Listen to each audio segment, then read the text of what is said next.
जगावं का मरावं हा एकच सवाल आहे. जगावं माणसासारखं का जगावं उकिरड्यावर आदर्शासारखं ताव मारणाऱ्या जनावरासारखं. कारण माणूस पण एक जनावरच आहे. मॅन इज एन एनिमल, तो एरिस्टॉटल सांगून गेला. वो अलग ही लेवल का बंदा है. सिद्धार्थ जाधव द ॲनिमल यावेळेस प्रोड्युसर आणि अभिनेता या दुहेरी भूमिकेमध्ये आपल्या भेटीस येत आहे. नाटकाचा पहिला प्रयोग हा एप्रिलमध्ये ठाण्यातील गडकरी रंगयात्रेमध्ये झाला. प्रेक्षक त्याला प्रोत्साहन देतील की नाही, त्यांना आवडेल की नाही ही धाकधूक सिद्धार्थमध्ये होती. पण नाटकाने 50वा प्रयोग पूर्ण केलेला आहे आणि अल्पावधीतच 50व्या प्रयोगापर्यंत मजल मारली. मनोरंजन क्षेत्रातील कारकिर्दीच्या 25 वर्ष सिद्धार्थने पूर्ण केली आहेत आणि यात त्यांनी निर्मितीमध्ये एक पाऊल टाकलेलं आहे.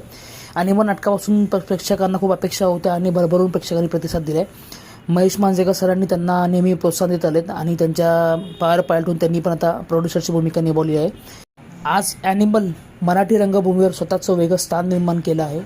सिद्धार्थने हे पण सांगितलं की अल्पावधीतच नाटकाचे प्रयोग मुंबई, पुणे, कोकण, मराठवाडा असे दौरे यशस्वी झालेत. त्यामुळे समाधान वाटतं.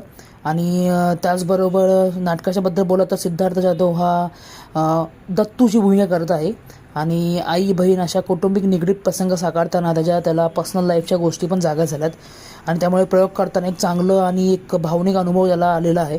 मुंबईत येऊन मोठी स्वप्न पाहणारा आणि ती सत्य करण्यासाठी धडपड करणारा दत्तू हे सिद्धार्थ जाधवने ठामपणे निभावले आहे. माणूस यश मिळवण्यासाठी कसा धडपडतो व अपयश व वास्तवाच्या धक्क्यानंतर त्याच्यातील राग, एकाकीपण, जिद्द कशी एक भयानक विकृत प्रवासाला लागते याचं चित्रण खूप छान पद्धतीने केलं आहे.